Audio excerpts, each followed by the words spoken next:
بسم اللہ الرحمن الرحیم۔ اللہ کے نام سے شروع جو بڑا مہربان نہایت رحم والا ہے۔ حضرت انس بن مالک رضی اللہ عنہ سے روایت ہے کہ رسول اللہ صلی اللہ علیہ وآلہ وسلم تمام لوگوں سے زیادہ خوبصورت اور تمام لوگوں سے زیادہ سخی اور تمام لوگوں سے زیادہ بہادر تھے۔ ایک رات مدینہ منورہ والے دشمن کے حملے کے خوف میں ایک آواز سے گھبرا گئے، اور جس طرف سے آواز آ رہی تھی صحابہ کرام اس طرف چل پڑے۔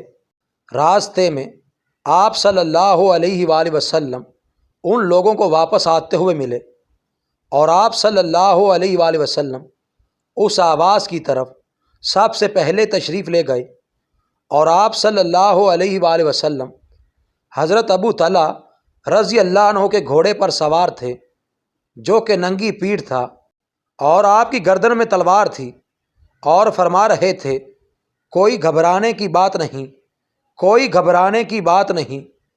اور آپ صلی اللہ علیہ وآلہ وسلم نے فرمایا، ہم نے اس گھوڑے کو تیز رفتاری میں سمندر کی طرح پایا، اور یہ تو دریا ہے، اور وہ گھوڑا پہلے سست رفتاری میں مشہور تھا۔